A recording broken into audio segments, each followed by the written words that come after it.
At my family cabin, my daughter-in-law publicly shamed me over $20. It was a petty act of cruelty, designed to humiliate me in front of my own son, to paint me as a forgetful old woman who couldn't manage her own meager finances. But what she didn't know was that her little power play was about to cost her everything. Because the very next morning, I walked into my lawyer's office and signed papers that unleashed a $12 billion secret. A secret I had kept for over 30 years. By nightfall, not only would my family know the truth, but the entire world would, too. And her life of arrogant luxury would never be the same. Before we get into the details of that disastrous night and the whirlwind that followed, I'd love to know where you're all tuning in from. It's always so amazing to see how far these stories travel. Drop your city or country in the comments, and let me know what time it is where you are. It makes me feel a little less alone in all this. Okay, let's get back to it. My name is Eleanor Vance, and I am 68 years old. For the last 3 years since my beloved husband Arthur passed away, my life has been a quiet one. Some might even call it small. I live in a cozy 2-bedroom apartment in Lincoln Park, a lovely tree-lined neighborhood in Chicago. I sold our large family home in Oak Park after he was gone. The space felt cavernous and cold, every echo a painful reminder of his booming laughter. My life now is built from simple, quiet things. I have my towering stacks of books, my small container garden on the balcony where I grow tomatoes and herbs, and my weekly walks along the lakefront, watching the waves of Lake Michigan crash against the shore. It's a peaceful existence, one I chose with intention. Each weekend, I make the long drive out to the impossibly wealthy suburb of Winnetka for Sunday dinner at my son Daniel's house. In theory, it is a time for family to reconnect.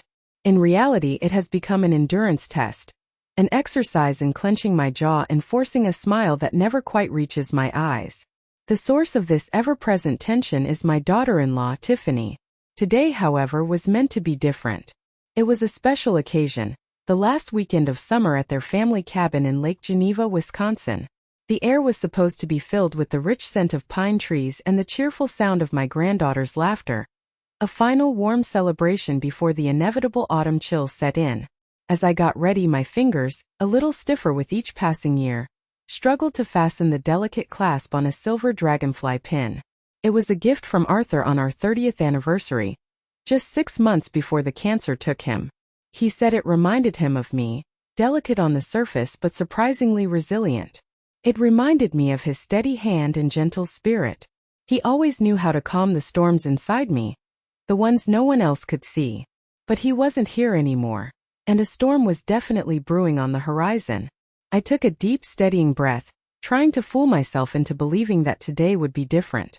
That the fresh country air would somehow purify the toxic atmosphere that Tiffany so effortlessly created wherever she went. I carefully packed the apple pie I'd spent the entire afternoon baking from scratch, using my grandmother's recipe passed down through generations. The familiar, comforting scent of cinnamon, nutmeg, and baked apples filled my small kitchen, a shield of love and tradition. I knew, of course, that Tiffany would likely offer a backhanded compliment, calling it charming or rustic, her favorite code words for anything that wasn't purchased from an overpriced, exclusive boutique. But I didn't bake it for her. I baked it for my son Dan, and for my brilliant granddaughter Lily. They were the reason I endured these visits. They were the reason I kept trying, kept hoping that one day things might change. But I had no idea that today wouldn't just be another test of my patience. It would be the final shattering blow.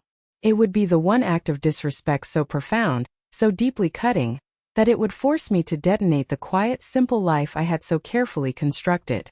It would force me to reveal the woman I truly was, a woman no one in my family, least of all the arrogant and calculating Tiffany, could ever have possibly imagined. The pie was still warm on my lap as I pulled up to the sprawling lakefront cabin, but a deep chill was already running down my spine, and it had absolutely nothing to do with the approaching autumn. The drive to Lake Geneva, a route I knew by heart, usually took just under 2 hours. But today, a senseless fender bender involving a boat trailer on the interstate had traffic backed up for miles. The minutes ticked by, each one amplifying my low-level anxiety about the evening ahead.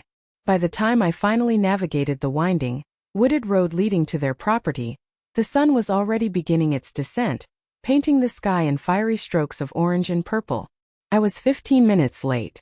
The cabin, as Tiffany insisted on calling it, was a misnomer of epic proportions. It was a magnificent multi-million-dollar structure of cedar, stone, and glass, designed by some famous minimalist architect. It jutted out over the cliffside, with panoramic, floor-to-ceiling windows offering breathtaking views of the water. It was a stunning piece of architecture, featured in magazines, but it possessed all the genuine warmth and coziness of a corporate bank lobby. Tiffany opened the enormous glass door before I could even find the doorbell. She was a vision in a white linen pantsuit that was probably worth more than my monthly Social Security check. Her blonde hair pulled back in a severe, sleek ponytail that seemed to tolerate no dissent. Not a single strand dared to fall out of place. She was elegance personified, but her smile was as thin and sharp as a shard of glass. "Eleanor, there you are," she said, her voice a carefully modulated symphony of sickly sweet condescension. "We were just about to start appetizers without you. We were beginning to worry you'd gotten lost on these country roads." The implication, of course, was that a woman my age was probably too senile to navigate with a GPS. "The traffic was terrible on the 94, Tiffany." "An accident," I said, stepping into the cavernous foyer. The air inside smelled of expensive scented candles and lemon polish. I handed the still warm pie to my son, Dan, who had appeared behind her like a silent, apologetic shadow. He gave me a quick, almost furtive hug, his eyes darting towards his wife. "It smells incredible, Mom," he said, and his genuine warm smile was like a brief ray of sunshine in a cold, sterile room. It was the smile that reminded me so much of his father. Just then my salvation came bounding down the floating staircase, a whirlwind of dark curls and youthful energy. My granddaughter, Lily. At 17 she was a vibrant spark of life, a precious ray of pure sunshine that could cut through even the thickest gloom. "Grandma!" she exclaimed, her voice filled with a joy that was utterly authentic. She wrapped her arms around me in a fierce, loving hug. "I have the most amazing news. I got an early acceptance letter from Northwestern. I got in." A genuine, unadulterated surge of joy swelled in my chest, momentarily pushing away all the anxiety. Northwestern was a phenomenal school, and its Medill School of Journalism was legendary, a place where she could truly hone her incredible talent for writing. "Oh, Lily, that's absolutely wonderful. I am so incredibly proud of you," I said, squeezing her tight. She had poured her heart and soul into that application, spending countless hours perfecting her essays. This was a monumental achievement, a testament to her brilliance and hard work. "Don't get her too excited." Tiffany's sharp voice cut through our happy moment like a knife. She gestured for us to move towards the expansive deck overlooking the lake, already playing the part of the flawless hostess. "We're still waiting to hear from Yale and Princeton, remember? Northwestern is just a safety school after all. A good one, but a safety nonetheless."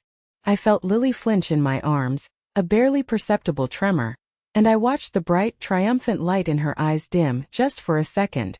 She recovered with a practiced resilience that broke my heart, a skill she had unfortunately been forced to master at a very young age. "It's still really good news, Mom," she said, her voice a little smaller than before. "Of course it is, sweetie," Dan interjected, putting a supportive arm around his daughter's shoulders. "Their journalism program is one of the best in the world. We should be celebrating this."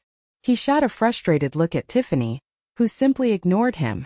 The casual, thoughtless way she diminished her own daughter's incredible accomplishment was more than just poor taste. It was the opening act for the evening's main event, and the cruelty was about to become far more personal and infinitely more humiliating. As the sun dipped below the horizon, casting long, dramatic shadows across the manicured lawn, we all sat down for dinner on the deck. The evening air was cool and crisp, but the atmosphere at the table was thick with unspoken tension. The meal, of course, was impeccable. A team of hired caterers moved with silent efficiency, serving seared scallops with a saffron risotto, followed by perfectly cooked filet mignon and asparagus with a delicate hollandaise sauce. The conversation flowed, or rather was directed by Tiffany, around topics in which I had no input and even less interest: the fluctuating stock market, the internal politics of their exclusive country club, and a detailed breakdown of the outrageous cost of private school tuition for the children of their friends. I mostly listened, offering a polite nod or a small smile when appropriate. I felt like a ghost at the feast, an irrelevant artifact from a bygone era. I picked at my food, the delicious flavors turning to ash in my mouth. My world of books, quiet reflection, and meaningful work felt a million miles away from this superficial theater of wealth. Then, during a lull in the conversation, Tiffany placed her crystal wine glass down on the table with a delicate, deliberate click. The sound seemed to amplify in the sudden silence. She turned to me, a practiced, deeply sympathetic look painted on her face. It was the look she always wore right before she was about to deliver a particularly cutting remark, a mask of concern to hide the dagger she was about to twist. "Eleanor," she began, her voice resonating with false concern, loud enough for everyone to pause their conversations and turn their attention to me. "We really need to have a serious talk about your living situation. My friend Carol's mother just moved into the Evergreen Meadows retirement community in Lake Forest. It's absolutely divine. They have a golf course, a beautiful indoor pool, and most importantly, a 24-hour nursing staff on site." I carefully placed my fork down beside my plate, my appetite completely gone. "Tiffany, we've discussed this multiple times. I am perfectly happy in my apartment. I love my independence, my neighborhood, my life. But it's so basic," she said, the word dripping with disdain as she wrinkled her perfectly sculpted nose. "And all those stairs up to your apartment can't possibly be good for someone your age. We worry about you. My doctor, as I've told you, says the stairs are excellent cardiovascular exercise," I replied, forcing my voice to remain light and steady. She let out a dramatic put-upon sigh, as if my refusal to be institutionalized was a heavy personal burden she was forced to carry. Then her eyes lit up with a new malicious glint. She had found a different, more public angle of attack. "Well, speaking of finances and being responsible," she said, her voice shifting to a sharp, businesslike tone that immediately put me on high alert. "That reminds me. Mom Eleanor, my records show you still owe $20 for the family's annual Christmas gift fund." The air on the deck grew cold and still. Even the chirping of the crickets in the nearby woods seemed to fall silent. I could feel Dan physically tense up beside me. Across the table, I saw Lily's eyes widen in horror and embarrassment on my behalf. $20? I repeated, my voice barely a whisper, the blood rushing to my cheeks. "Yes," she confirmed, pulling out her sleek rose-gold smartphone. She tapped on the screen with a perfectly manicured finger, her expression one of feigned, apologetic reluctance. "We all agreed to contribute $50 for the new outdoor light display for the holidays. My budget app shows you only transferred $30. It's all tracked right here, see?" My mind reeled. I remembered the day with perfect clarity. I had been at their house for dinner right after Thanksgiving. I had given her a crisp $50 bill in cash directly from my purse, placing it in her hand. I never used those complicated banking apps. I was old-fashioned that way. "Tiffany, I am quite certain I gave you $50 in cash," I said, my voice quiet but firm, trying to maintain some shred of dignity. Her smile didn't reach her eyes. It was a cold, plastic, triumphant thing. "I'm afraid that's not what my records show. But please don't you worry about it," she said, waving her hand dismissively, the enormous 3-carat diamond on her finger catching the candlelight. The gesture was a masterstroke of passive aggression, meant to make the $20 seem trivial to her, which only amplified my public humiliation. She was shaming me for a paltry sum while flaunting her immense, effortless wealth. The silence was suffocating, a heavy blanket of awkwardness. I couldn't bear the look of pity in Lily's eyes or the frustrated helplessness etched on Dan's face. I would not let her poison another family gathering. With a slow, deliberate movement that felt like it took a lifetime, I reached for my handbag. My hands were shaking with a rage so cold it felt like ice in my veins. I opened my wallet, pulled out a crisp, new $20 bill, and placed it carefully on the pristine white tablecloth, right beside my half-eaten filet mignon. "There," I said, my voice miraculously steady and clear. "Now we're all settled." Tiffany's triumphant, pitying smirk told me she thought she had won. She had successfully painted me as a forgetful, financially unstable old woman who couldn't even be trusted with $20. But that single act of calculated public humiliation did something she never could have anticipated. It severed the very last thread of my decades-long restraint. Tiffany let out a little tinkling laugh, a sound as artificial as the silk flowers on the table. "Oh, Eleanor, there was absolutely no need for that right now. Honestly, I just wanted to make sure our books were balanced before the holidays. She made no move to take the money. It just sat there on the white linen, a stark green rectangle of my shame, a trophy from her victory. The rest of the dinner was an exercise in agony. The easy chatter was gone, replaced by a stilted, awkward tension that was impossible to ignore. I could feel Dan's silent, simmering anger beside me, but I knew he felt trapped, unwilling to escalate the situation into a full-blown marital war in front of his wife's parents.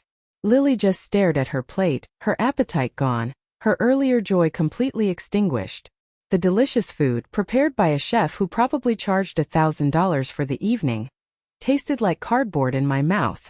As soon as the dessert plates were cleared, Dan's phone buzzed. He glanced at the screen and sighed, a look of weary resignation on his face. "It's work," he said, pushing his chair back. "A deadline got moved up. I have to take this. I'll be in my office." I seized the opportunity to escape as well. "I think I'll go inside and get a glass of water," I murmured, my voice tight. I needed a moment away from the suffocating atmosphere. A moment to breathe air that wasn't thick with Tiffany's smug satisfaction. Inside the cavernous, professionally decorated kitchen, I leaned against the cold granite countertop, my heart pounding a frantic, angry rhythm against my ribs. This was more than just a jab about money. I saw it now with perfect, chilling clarity. It was a systematic campaign to undermine me, to strip me of my agency and dignity, to cast me in the role of a dependent, incompetent burden who would be better off locked away in a divine retirement community. As I was reaching for a glass in one of the sleek, handle-less cabinets, I heard Tiffany's voice coming from the adjacent walk-in pantry. She was on the phone, her voice low and conspiratorial, but the heavy pantry door had been left slightly ajar. "Oh my God, Carol, you would not believe it," she said, her voice dripping with venomous glee. It was followed by a smug, satisfied laugh. I finally called her out on the $20. In front of everyone. She was so mortified. She actually put the cash right on the table. It was perfect. Absolutely perfect. My blood ran cold. She wasn't just cruel.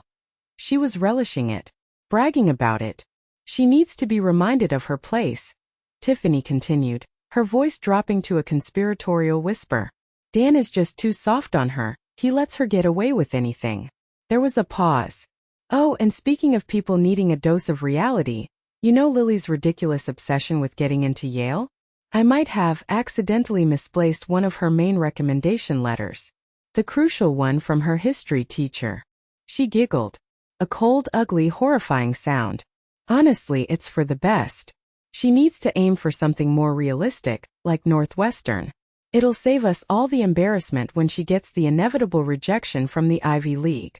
I froze, my hand hovering over the cabinet handle. It felt like the floor had dropped out from beneath me. This wasn't just casual cruelty anymore. This was a breathtaking act of betrayal. Deliberate, malicious sabotage of her own daughter's dreams, of my granddaughter's future. All to satisfy her twisted, narcissistic need for control and status. The $20 incident was a petty humiliation. This was an act of pure evil.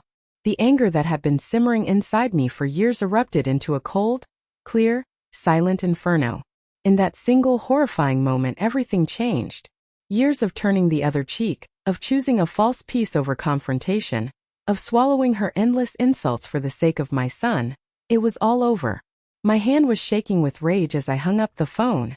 I had made my decision and there was no turning back. Before I tell you what happened next, I have to ask you, if you were in my shoes having just heard that, what would you have done? What would have been your first move? Let me know your thoughts in the comments below. I'm really curious to hear. Quietly, I slipped out of the kitchen, my movements measured and silent. I gathered my purse and my half-empty pie dish. When Dan returned looking stressed and apologetic, I told him I was feeling a sudden migraine coming on and needed to go home. He offered to drive me, his face etched with concern, but I insisted I had already called a car service. It was a lie, but I needed to be alone. I needed to think. Once outside in the cool, crisp September air, away from the suffocating opulence of that house built on lies, I pulled out my phone. My first call was to a rail taxi service. My second call was to Marcus Thorne, my oldest friend and my personal attorney for the last 40 years. He answered on the second ring, his voice warm and familiar. "Eleanor? Is everything all right? It's late." "Marcus," I said, my voice as steady and cold as steel. "It's me. It's time. Move forward with everything. No more hiding." Tiffany thought she was playing a simple game of checkers, moving her pawns to corner a feeble queen. She had no idea I was about to overturn the entire chessboard. The next morning, I was awake long before the sun crested the high-rises of downtown Chicago, its first pale, watery rays painting my apartment walls in hues of soft pink and gray. This was a familiar state of being for me, an old habit from decades ago, from the early years when my husband Arthur and I were building our company from the ground up, fueled by little more than coffee, ambition, and a shared impossible dream. Our company, Ethereum Dynamics. It sounds so grand now, a name whispered with reverence in the halls of finance and technology. But it didn't start in a gleaming high-rise. It started in the dusty, cramped, oil-stained garage of our first little bungalow in Oak Park, back in 1988. It was the year after Dan was born, a time of sleepless nights, dirty diapers, and revolutionary ideas. We were just two young scientists then, he a brilliant theoretical physicist who saw the universe in equations, and I a computer science professor obsessed with the bleeding edge of processing power. We were both captivated by an idea that our university colleagues called pure science fiction: quantum computing. We poured every cent of our life savings, every spare moment of our lives, every ounce of our intellectual and emotional energy into that garage. We built prototypes out of spare parts, we covered chalkboards with equations that looked like a secret language, and we argued passionately about quantum entanglement and superposition. Our friends and family thought we were crazy. Our academic peers told us it was a fool's errand, a technology that was decades, if not centuries, away from any practical application. They weren't entirely wrong about the timeline, but they were wrong about us. We were stubborn. For years, we continued teaching to pay the mortgage and put food on the table, living modestly while Ethereum Dynamics grew in the shadows, a secret project known only to a handful of trusted colleagues. By the time Dan was in high school, our complex algorithms were already being licensed, through a series of anonymous shell corporations, to major financial institutions for risk analysis and to government agencies for code breaking. We were already wealthy beyond our wildest dreams, but we made a pact. A sacred promise to each other and to our son. We never wanted Dan to grow up as the rich kid. We had seen what inherited wealth could do to children, the way it could poison their ambition, distort their sense of self-worth, and rob them of the simple, profound joy of achieving something on their own. We wanted him to have a normal life. We wanted him to find his own passions, to succeed or fail on his own merits, not because he was the heir to a silent tech fortune. We wanted him to be grounded in reality, not defined by our secret success. So we lived in a nice but unassuming house in a middle-class neighborhood. We drove sensible, reliable cars. We took family vacations to national parks, not to private islands in the Caribbean. After Arthur died, the grief was a physical weight, a constant ache in my chest. Continuing that simple, unadorned life was the only thing that felt right. It was my way of honoring his memory, of holding on to the core values we had built our lives around. My move to the small Lincoln Park apartment wasn't a tragedy or a step down. It was a conscious choice. A choice for simplicity, for peace, for the anonymity that had become my shield. My phone rang at precisely 7 a.m., shattering the morning silence. It was Isabella Rossi, my closest friend and the powerhouse CEO I had handpicked to run Ethereum's day-to-day operations over a decade ago. "Ellie, are you absolutely 100% sure about this?" she asked, her voice sharp and direct, no preamble needed. "Once we announce the IPO and your name goes public, the genie is out of the bottle. There is no going back to your quiet life." I watched a lone sailboat glide across the calm, gray water of Lake Michigan in the distance. "I'm sure, Izzy," I replied, my voice firm with a resolve I hadn't felt in years. "I'm tired of hiding. It's time." The papers were waiting on Marcus's desk. My anonymity, my shield for over 3 decades, was just hours away from evaporating into thin air. And my family, blissfully unaware, was about to have their entire world, their entire perception of me, turned completely upside down. I arrived at Marcus Thorne's downtown office at 9 a.m. sharp. The city was already a symphony of motion and noise, the rumble of the L train overhead, the impatient honking of taxis, the river of people flowing along the sidewalks. But for me it felt like the world was moving in slow motion, a silent, expectant hush before a monumental event. Marcus, his shock of white hair as formidable as his legal reputation, greeted me not with a handshake, but with a warm, supportive hug. He had been with Arthur and me since the garage days, a legal titan who was more like a brother than an attorney. He knew the weight of this day better than anyone. The documents were laid out on the vast, polished mahogany desk that overlooked the Chicago River. They represented a lifetime of work, of sacrifice, of secrets. The Harrington Foundation for Education and Environmental Innovation. An initial endowment of $8 billion, a sum that would change countless lives.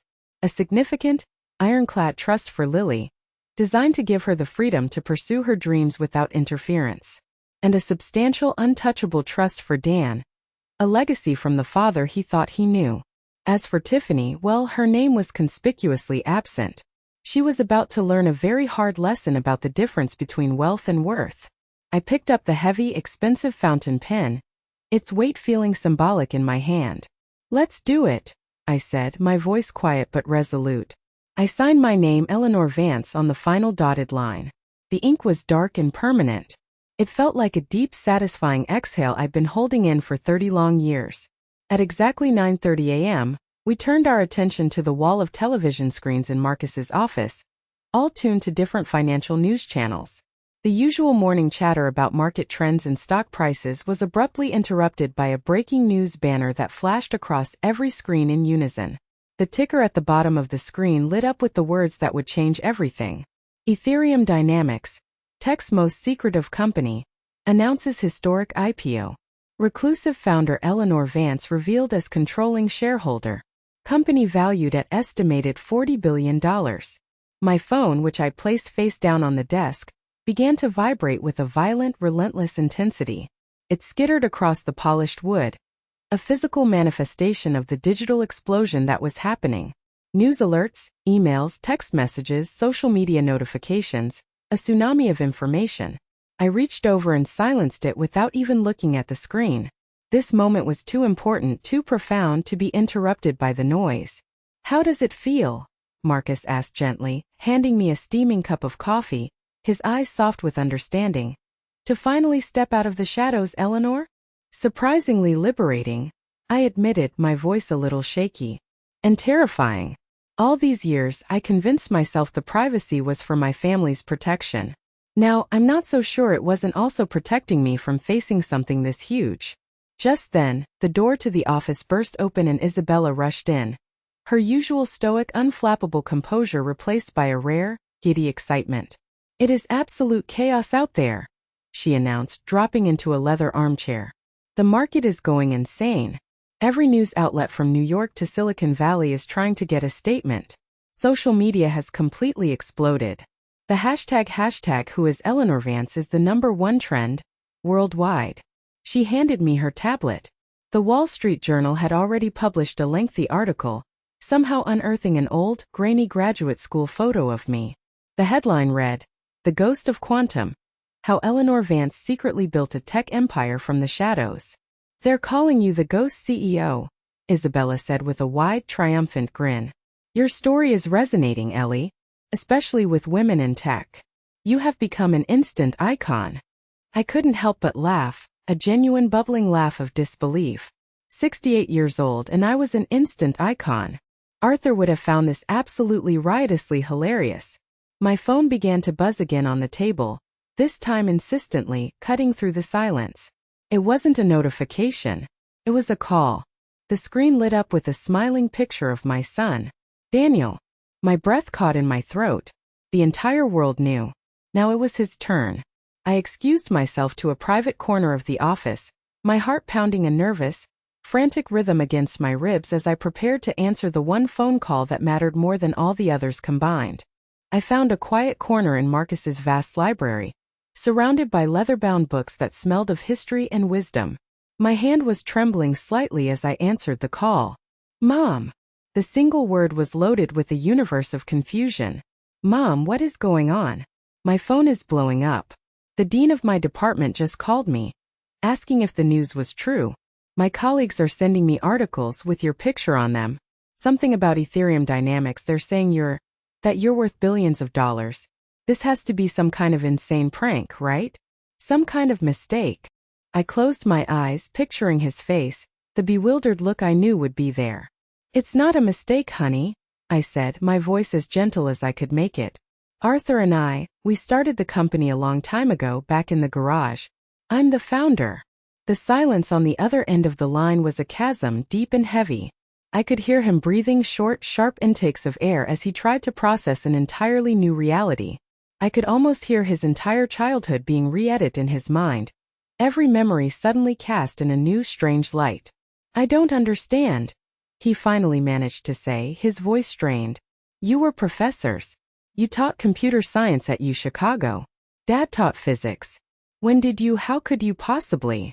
We started it the year after you were born, I explained, trying to fill in the impossibly large gaps in his life story.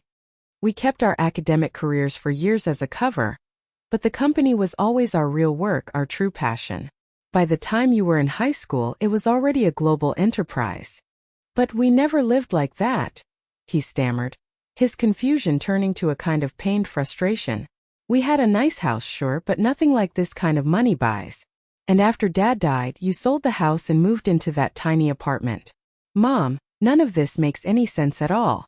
Your father and I made a choice, Dan. A very deliberate one. We wanted you to have a normal childhood. We didn't want you growing up in the long dark shadow of that kind of money. We wanted you to find your own way, to build your own life. After he passed, I just kept living that way. It was who I was. It felt right, it felt like honoring him. There was another long, agonizing pause. Then he asked the question I knew was lurking beneath the surface. Does Tiffany know? Not unless she's seen the news in the last hour, I replied softly. His voice turned distant, cold. Mom, I need some time to process all of this. It's a lot to take in. I know, sweetheart. Take all the time you need. But Daniel. Yeah. I love you. That part has never been a secret. Nothing changes that. After we hung up, I sank into a leather chair, feeling emotionally drained. The truth was out, but it had created a new kind of wall between my son and me. I had lied to him for his entire life. It was a lie of omission, a lie born from a mother's fierce desire to protect her child, but it was a lie nonetheless, and it had clearly wounded him. And as I sat there, grappling with the consequences of my choices, my phone buzzed with a message from Lily. It was a string of excited emojis followed by, OMG Grandma, you're a superhero. Call me. Her pure, uncomplicated joy was a balm to my soul. But her next message, which came a few minutes later, sent a chill down my spine. Mom is acting really weird. She saw the news, went completely pale, and locked herself in her office. She's been in there for an hour. Dad is just staring into space. It's so awkward here right now. I sighed. I knew it would be a shock for everyone. But Lily's comment about Tiffany locking herself in her office made me deeply uneasy. Tiffany wasn't the type to be paralyzed by shock for long. She was a planner, a schemer. She was processing, calculating, and formulating a strategy. What on earth was she doing in there? I wouldn't find out for a few more hours, but she was concocting a plan so brazen, so audacious, that it would make the $20 incident look like a simple misunderstanding. She was about to make a spectacular miscalculation. That evening, I drove back out to the Lion's Den in Winnetka for the emergency family meeting Dan had requested over a tense, one-sentence text message. The 30-year-old secret was out, but as I pulled into their perfectly manicured circular driveway, I realized the lies were far from over. Tiffany was about to construct a whole new set of them. When Dan opened the door, his face was a mask of exhaustion, confusion, and something I couldn't quite place. Resentment, perhaps? Mom, thanks for coming, he said, giving me a quick, awkward hug that felt more like a formality than an expression of affection. He led me into the living room, a vast, impeccably decorated space with white carpets and towering ceilings. I had been hoping for a quiet, heartfelt, perhaps difficult conversation with just him, Tiffany, and Lily. Instead, I walked into an ambush. The room was crowded. It wasn't just my son's immediate family. It was also Tiffany's parents, Elaine and Robert, her younger sister Jennifer and her husband, and even a man in a crisp suit whom I recognized as their financial advisor, Martin. It was a welcoming committee of vultures, their eyes gleaming with a mixture of shock, envy, and undisguised ravenous greed. "Eleanor!" Tiffany exclaimed, her voice unnaturally bright and cheerful as she rose from a silk sofa. She was wearing a chic black dress and pearls, the perfect attire for a somber family crisis. Her smile was wide, stretched, and painfully artificial. "What an absolutely extraordinary day. We thought it would be best to have the whole family here to help us all process this incredible news." "The whole family?" I repeated, my voice dry as dust. I nodded politely at her parents, who were staring at me with an intensity they had never shown before, as if they were seeing me for the very first time. "Well, this news affects all of us, doesn't it?"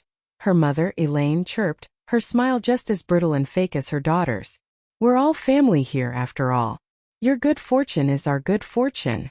Family who has never shown the slightest interest in me or my life before today, I thought silently, but I kept my expression placid. I took the plush armchair they offered me, and in a silent, powerful show of solidarity, Lily immediately came to sit on the floor beside my chair, leaning her head against my knee. It was a small gesture, but it meant the world to me. The small talk was excruciating. They asked about my day, about the news, their questions clumsy and transparent.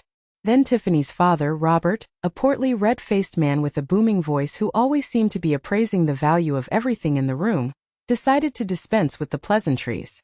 "So, Eleanor," he said, leaning forward in his chair, his voice dropping to a conspiratorial rumble, "let's not beat around the bush. We're all family. The news reports are throwing around some absolutely wild numbers. What are we really talking about here? What's the bottom line?" Dan looked utterly mortified. "Dad, for God's sake, that's not an appropriate question." But Tiffany jumped in, playing the role of the calm, reasonable moderator. "No, it's all right, Dan. It's a fair question. After all," she said, turning to the room at large, "we've all been so terribly worried about your mother's financial situation for years, trying to help her manage her limited income." She let that statement hang in the air, the unspoken accusation as clear as the crystal chandelier overhead. "You deceived us. You let us think you were poor and struggling." I folded my hands calmly in my lap, my gaze steady as I met each of their hungry, expectant faces. "My net worth isn't something I have ever focused on," I said carefully. "The true value of Ethereum dynamics has always been in the problems we solve, the innovations we create." "But if you had to put a rough number on it," their advisor Martin pressed, unable to contain his professional curiosity, "your personal stake in the company?" I let the silence stretch for a moment, making them wait. Then I delivered the payload, my voice clear and even, without a hint of apology or bravado. "My personal stake in the company," I said, "is currently valued at approximately $12 billion. You could have heard a pin drop on the thick white carpet. The air was sucked out of the room. Even Tiffany, who I was sure had been frantically Googling and doing calculations all day, seemed physically stunned to hear the number spoken aloud in her own living room. "Holy!" Lily whispered beside me, earning a sharp, silencing glare from her mother. They thought this was their moment to stake a claim, to get their piece of the unimaginable pie. But they were about to find out that the pie had already been sliced, and they weren't getting the piece they so clearly thought they deserved. After the shock of the $12 billion figure settled over the room like a physical weight, the atmosphere shifted. The pretense of a concerned family gathering evaporated, replaced by a raw, almost frantic energy. The questions started coming, fast and greedy, barely disguised as polite inquiries. They wanted to know about my lifestyle, my future plans, my investments, but what they were all really asking in a dozen different ways was, "What's in it for us?" Tiffany, having regained her composure with remarkable speed, took the lead, transforming into the gracious family matriarch she always imagined herself to be. "Mother Eleanor, I simply have to ask, why all the secrecy? Why would you let us believe you were, well, struggling? We could have had such a different, more honest relationship." "Our relationship, or lack thereof, had absolutely nothing to do with money, Tiffany," I replied calmly, my voice even. "And for the record, I never asked for your financial help. In fact, I have always insisted on paying my own way in this family. Except for that $20 you forgot," her sister Jennifer blurted out with a nervous, inappropriate titter. She was trying to break the tension but only succeeded in making it 1,000 times worse. Dan's face, which was already pale, flushed a deep, painful red with renewed embarrassment. I met Tiffany's gaze directly across the room, my eyes cold. "Yes," I said, my voice like ice. "About that $20. As I recall, it seemed far more important for you to be publicly right than to consider the possibility that you might have been privately mistaken." The financial advisor, Martin, cleared his throat loudly, trying to steer the conversation back to what he considered the main event. "Perhaps we should discuss the estate planning implications of this incredible revelation. This changes things quite considerably for the family's long-term financial strategy, of course." "I don't see why it should," I stated plainly, my words cutting through his bluster. "My estate planning has already been taken care of. In fact, my attorney Marcus Thorne and I finalized everything this morning." Their heads all snapped toward me in unison. "You've already changed your will?" Dan asked, his voice a mixture of surprise and hurt. "Not changed," I clarified calmly. "Formalized. These are the plans Arthur and I made together many years ago." "And what exactly are those plans?" Tiffany asked, leaning forward on the sofa, her mask of polite concern slipping just enough to reveal the raw, desperate avarice beneath. I took a slow, deliberate sip of the ice water someone had placed beside me. "I made them wait. The vast majority of my personal holdings, around $8 billion, will be placed into the Arthur and Eleanor Vance Foundation, which will be dedicated to two primary causes: funding STEM education for underprivileged communities, and sponsoring aggressive, innovative research into climate science and sustainable energy." I watched with a cool detachment as the light drained from their eyes. The collective balloon of their greedy expectations had just been popped. The disappointment was a physical thing in the room, heavy and sour. "A foundation?" Tiffany's mother, Elaine, repeated the word as if it were a foreign insult. "So the money just goes away? To charity?" "It doesn't just go anywhere, Elaine. It works," I corrected her gently. "That is the legacy Arthur and I always wanted to build. But of course family is also profoundly important to me." A tiny flicker of hope returned to their tense faces. "Which is why," I continued, turning my gaze to my son, "I have established a substantial and irrevocable trust for you, Daniel." I saw Tiffany straighten up, a new calculation in her eyes. "It will be valued at $200 million and will be placed solely and completely in your name, accessible to you immediately after the IPO is complete." I made sure to emphasize the word solely. Dan just shook his head, looking completely overwhelmed, unable to speak. Then I turned to my granddaughter, my voice softening. "And Lily, my dear, a trust has been set up for you as well. It is structured to cover your full tuition and living expenses at any university in the world, starting immediately. The remainder of the principal, valued at $100 million, will be yours to control on your 25th birthday." Lily burst into tears, a silent streaming river of what looked like a mixture of shock, relief, and vindication. Tiffany just sat there, frozen, her face a pale, slack mask of disbelief. The trust was for Dan solely and completely, and I had just given her daughter, the one she so desperately tried to control, the financial means to escape her influence forever. The two people she thought she could manipulate through the power of money were now completely, utterly free of her. The room was utterly silent, the air thick with shattered expectations and the bitter tang of unspoken rage. I had just dropped a financial atomic bomb in the middle of her perfectly decorated living room, and the fallout was only just beginning. The news of the trusts acted like a bucket of ice water, shocking Tiffany's family out of their greedy stupor. Suddenly, the urgent family meeting was no longer so urgent. They all had early mornings and prior engagements. Robert and Elaine gave me stiff, awkward congratulations before practically fleeing out the door, their faces a thunderous mask of disappointment. Jennifer and her husband followed soon after, muttering something about a babysitter. Martin, the financial advisor, looked utterly deflated, his dreams of managing a multi-billion-dollar account vanishing before his very eyes.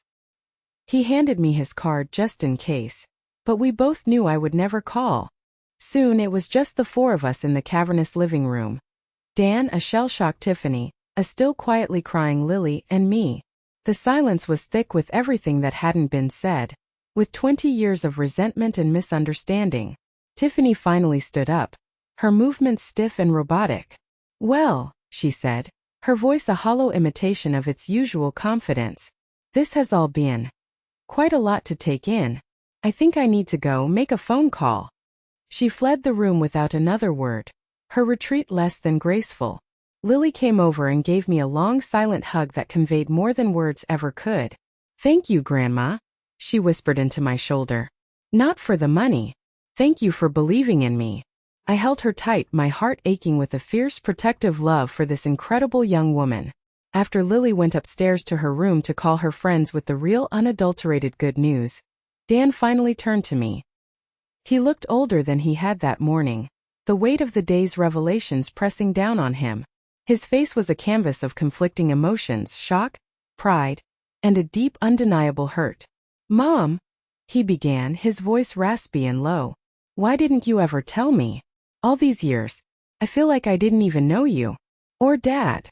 His words were a knife to my heart, the one wound I had always feared inflicting. "You do know who I am, Daniel?" I insisted gently, reaching for his hand. "Being the founder of Ethereum doesn't change the fact that I am your mother. It's what I did, not who I am at my core. But it was such a huge fundamental part of your lives. You and Dad built this empire together in our garage and I knew nothing about it. Do you have any idea how that makes me feel? Excluded. Like I was on the outside looking in at my own family." He looked down at his hands, unable to meet my eyes. "It also makes me feel deeply ashamed." "Ashamed? Why on earth would you feel ashamed?" "Because I let Tiffany treat you the way she did," he admitted, his voice cracking with emotion. "All those little jabs, the condescending comments, and the other night, at the cabin, the $20. I just sat there and let it happen. I was so afraid of causing a scene, of starting a fight, that I let her humiliate my own mother. If I had known, if I had any idea who you were, what you'd built. It shouldn't have mattered, Dan," I said softly but firmly, my grip tightening on his hand. "My net worth, or lack thereof, should not determine the level of respect I deserve from my own family. I deserved your defense because I am your mother, not because I am a billionaire." The simple, unvarnished truth of my words seemed to hit him hard. He finally looked up at me, his eyes filled with tears. "You're right," he whispered, his voice thick with regret. "You're absolutely right. I am so sorry, Mom, for everything. I failed you. I feel like I failed Dad's memory."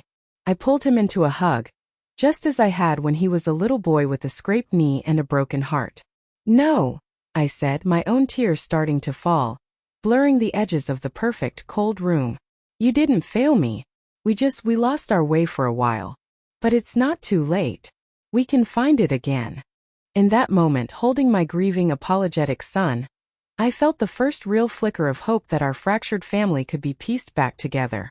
Our relationship had begun to heal, but I still had one more major battle to face. The entire world. The next morning, the city of Chicago felt electric, and I was at the center of the storm. My face, an old photo I hadn't seen in 40 years, was on the front page of the Chicago Tribune and the Wall Street Journal. My quiet, anonymous life was officially a historical footnote. I was scheduled for a press conference at 10 o'clock at the Four Seasons Hotel downtown, my first official public appearance as the founder and chairman of Ethereum Dynamics. I dressed carefully, not in something flashy, but in a tailored navy blue pantsuit. It was a suit of armor Arthur had bought for me years ago, saying it made me look like I could command armies. Today, I just needed to command a room full of the world's most skeptical journalists. As I looked at my reflection in the mirror, I saw the fine lines around my eyes, the silver streaks in my hair.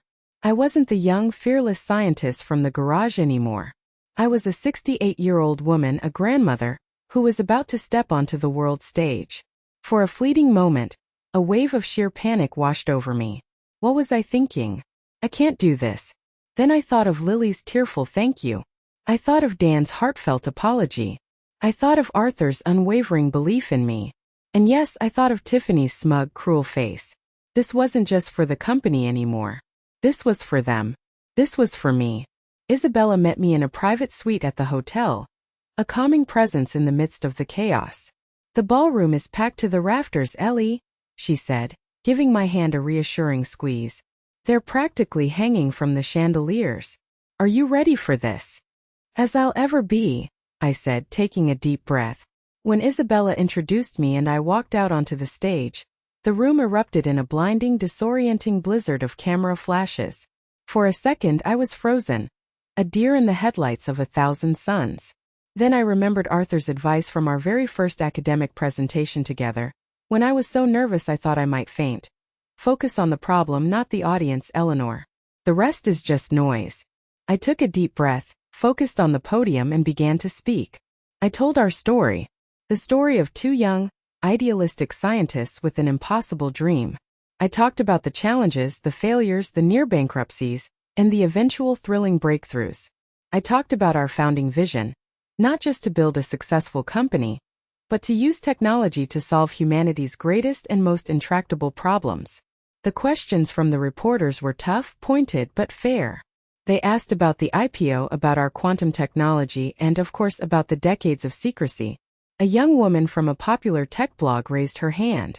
Dr. Vance, some are already hailing you as an instant icon for women in STEM. Do you feel that keeping your gender a secret for so long helped you avoid the notorious bias in the tech industry? I paused, considering the question with the honesty it deserved. That wasn't our primary motivation, I said. But I would be lying if I said it wasn't a contributing factor. In the 80s and 90s, the tech world was even more of a boys' club than it is today. Being the mysterious, anonymous founder allowed our work, our science, to be judged purely on its merits, without any preconceived notions or gender-based biases. By the time the press conference ended, I felt a surprising, exhilarating sense of empowerment. The secrets were gone. The weight was lifted. There was nothing left to hide. Thank you all so much for sticking with me on this journey. It truly means the world to me. If you've made it this far into my story, please do me a favor and comment with the number 1 down below so I know you're still here with me. It's a huge encouragement to keep sharing. Now, the public part of my revelation was over, but the private fallout was just about to get very, very messy. I had successfully navigated the world's media, but back in Winnetka, Tiffany's ill-conceived and desperate media gambit was about to explode directly in her face. I asked Tiffany to meet me for coffee a few days later. Not at a fancy restaurant in the city or a chic cafe in her neighborhood, but at a small, unassuming, slightly run-down diner halfway between Winnetka and my apartment. It was a neutral ground, a place devoid of judgment and pretense. When she walked in, she looked like a different person entirely. The designer clothes seemed to hang off her frame. Her usually flawless makeup couldn't quite hide the dark, puffy circles under her red-rimmed eyes, and her signature armor of arrogance was gone, replaced by a fragile, brittle exhaustion that seemed to go bone deep. She looked broken. We sat in a cracked red vinyl booth by the window, the air smelling of old coffee and fried bacon. It was a world away from her usual environment of country clubs and charity galas. For a long time she just stared into her cup of black coffee, her hands wrapped around it as if for warmth. "I don't know what to say," she finally whispered, her voice hoarse. She wouldn't look at me. "Why did you do it, Tiffany?" I asked, my voice not angry, but quiet and genuinely curious. "The article. The lies about supporting me." A single tear escaped and traced a pale path through her expensive foundation. "I panicked," she admitted, her voice cracking. "When I saw the news, when I heard that number, $12 billion, all I could think was that I was going to be left behind. That you, Dan, and Lily would all ascend into this new stratosphere of influence and power, and I would just be Dan's wife, the outsider, an accessory. I wanted to create a story where I was important too, where I mattered in all of this." She finally risked a glance at me, her eyes filled with a shame so profound it was painful to witness. It was pathetic. It was desperate. "And I am so sorry." She took a ragged breath, the confession tumbling out of her now that the dam had broken. "For years I've been so awful to you. I know I have. I was jealous. Sounds insane, but I was. Not of money, because I didn't know you had any. I was jealous of your relationship with Dan. You two had this intellectual bond, this shared history of academia and ideas that I could never, ever be a part of. And I was jealous of your confidence. You seemed so content, so self-sufficient in your simple life. And I could never understand it because my entire life has been about acquiring things, about status. So I tried to make you feel small, to make myself feel bigger. The $20, she choked out. And the things I said about your apartment and Lily's letter, it was all so ugly. So petty. I became a person I don't even recognize, a monster. For the very first time in the 20 years I had known her, I felt like I was seeing the real Tiffany. Not the perfect hostess or the ruthless social climber, but a deeply, profoundly insecure woman who had built a gilded prison of status and appearances around herself, and was now rattling the bars. I don't expect you to forgive me, Eleanor, she said, her voice dropping to a whisper. I wouldn't forgive me. I've ruined everything. My reputation is a joke. My daughter will barely speak to me. And I don't know if my marriage will survive this. I considered her words, the raw, painful honesty of them. Revenge had never been my goal. Vengeance feels good for a moment, but it leaves a bitter aftertaste. My goal had been to stop the hurt, to protect my family, to reclaim my dignity. No, I said quietly. You haven't ruined everything. But you have broken a lot of things. And broken things can be mended, but it takes work. It takes real, honest, humbling work. I leaned forward, my voice firm but not unkind. Forgiveness isn't a gift I can just hand you, Tiffany. It has to be earned. Your journey back, if you truly want to take it, starts with one person. And it isn't me. She looked at me, her eyes wide with confusion. It starts with Lily, I said. You have to tell her the truth. Everything. About the recommendation letter. You have to confess your motives, your jealousy, your fear. You have to sit in her anger and her pain, and you have to ask for her forgiveness, with no expectation of receiving it. That is the only way this family has a chance to truly heal. I had given her a map, a possible path to redemption, a chance to rebuild her life from the ashes of her own making. But it was a difficult, terrifying, humbling path, and the choice to take that first step was hers and hers alone. The days that followed were quiet and uncertain. I didn't hear from Tiffany and I didn't reach out. The ball was in her court. I had to let her make her own choice, to see if the apology in the diner was genuine or just another performance. I spent my time meeting with the new board of the foundation, interviewing candidates to lead our initiatives. For the first time in years, I felt a profound sense of purpose, the same thrill of creation I had felt with Arthur in that dusty garage so long ago. Then, one evening about a week later, my phone rang. It was Lily. She was crying, but it wasn't the sound of her usual teenage angst. It was the sound of deep, cathartic release. Grandma, Mom just told me everything, she said between sobs. She sat me down and confessed. About the recommendation letter, about why she did it, about everything. The call was long and emotional. Lily was hurt, angry, and felt deeply betrayed. But underneath it all, I could hear a flicker of something else, something I hadn't heard in her voice in a long time when she spoke of her mother. A sliver of hope. The years of subtle emotional manipulation, the constant pressure to be perfect finally had a name. The truth, as painful as it was out in the open. Their relationship was shattered, but for the first time, it had a chance to be rebuilt on a foundation of honesty, not on the shifting sands of her mother's ambition. A few weeks after that, Lily received another letter in the mail. This one was a thick, important-looking envelope from Cambridge, Massachusetts. It was from the Massachusetts Institute of Technology, MIT. With the full support and encouragement from both me and her father, and with a new heartfelt letter of recommendation from her history teacher, she had applied to their groundbreaking program in computational science, her true passion. She had been accepted. Her future was now her own, a path she had courageously chosen for herself, not one that had been dictated to her. And in a strange, beautiful twist of fate, I received a letter of my own that very same week. 4 years, the president of MIT had been sending me discreet inquiries, asking me to consider leading an advanced graduate seminar on the practical applications of quantum computing. I had always politely declined, cherishing my anonymity above all else. But now there were no more secrets. I accepted their offer. It felt like coming home, returning to my first love. Teaching, mentoring, and grappling with the biggest ideas in the universe. So my story ends not in a grand mansion or on a private jet, but here in my cozy, sun-filled apartment in Chicago, with the silver dragonfly pin resting on my dresser. I'm preparing my lesson plans for my first seminar at MIT. My granddaughter Lily will be a freshman there, and the thought of grabbing coffee with her between classes fills my heart with a quiet, profound joy. Dan and I talk every single day. Our relationship stronger, deeper, and more honest than it has been in 20 years. Tiffany is in therapy, both individually and with Lily. She's doing the hard work. The road ahead for them is long and uncertain, but for the first time, they're walking it in the right direction together. The $20 incident was a small, ugly, petty thing, but it became the catalyst, the single spark that ignited a long overdue fire. It forced me to stop being a passive victim of disrespect and to stand in my own power, to claim my own story. It taught all of us a powerful lesson. Respect isn't something that comes with a price tag. It's not something you can buy or inherit. It's a fundamental human decency, the bedrock of any healthy relationship.